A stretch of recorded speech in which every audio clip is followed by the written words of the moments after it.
Tonight's Target 8 investigation is about our kids and who's getting a hold of them online.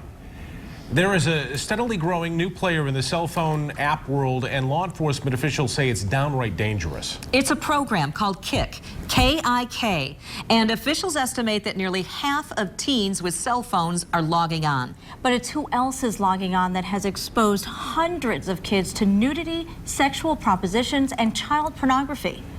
24-Hour News 8's Leon Hendricks reports on this latest dangerous download. Our story starts with too many pictures, too nasty to show on TV. Two girls, two moms, mad with good reason. He violated something. They ruining these kids' life. For both of them, it started with an app called Kik, K-I-K. So popular, it's made the coveted crossover from the name of a messaging program to a verb that kids use to talk about it. I got it because all my friends had it, and they all said it was a really cool texting app. And I thought it was easier to kick people than just get their number and text them. The app boasts a focus on youth users 13 and up and claims it's in use by 40% of youth in the United States.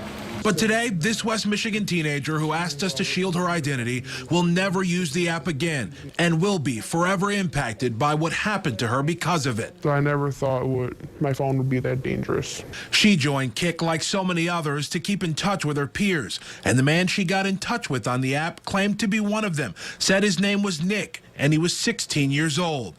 Through their conversations online and by phone, she began to consider him her boyfriend. It just sounded like he was a normal teenager. He talked like a normal teenager. He sent pictures of a normal teenager. But this was no normal teenager. In fact, he wasn't a teen at all. At the age of 14 years old, police suspect Lisa was actually unknowingly having an intimate conversation with a 52-year-old man, a convicted bank robber from across the country in the state of Washington. More importantly, we've learned he was a suspect in at least one federal child pornography investigation in which police say some 7,000 child porn images were discovered at his home. Before Lisa realized things weren't right, she had already sent him nude images of herself. And I really needed somebody, so I was vulnerable, and he got me good. Luckily for Mashika Smith, it didn't get that far with her 10-year-old daughter. She received countless disturbing images, many of them featuring male genitalia. Despite the fact that she said up front that she was 11 years old, several still engaged in explicit contact. My mind is just really messed up from it all because I just can't believe that she would have to see something like that. And they're looking for a kid whose parents aren't supervising them closely. These stories are familiar to Department of Homeland Security agent Blair Babcock, who's learned the ins and outs of the Kik app through several investigations. As far as the ones that come to us as cases with problems, it's the most common right now. But if you did have a 13, 14, 15-year-old, would you let them use this app? No, under no circumstances would I let them use this app. Babcock says the app's design is part of the reason why. It's a phone-only app, meaning kids can take it anywhere. And it's an app with many different functions inside the program.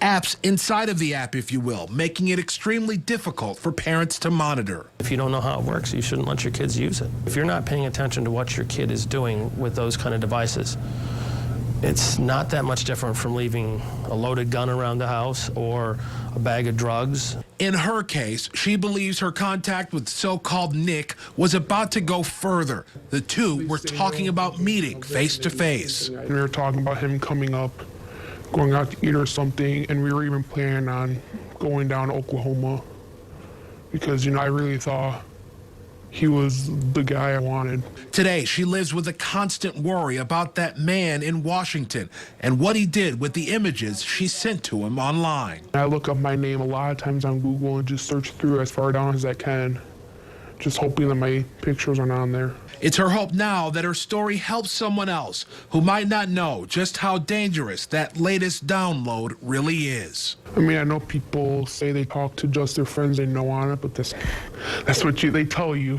I said that too. To date, the man who contacted the victim in our story, who we called Lisa, that man has not been charged in the case.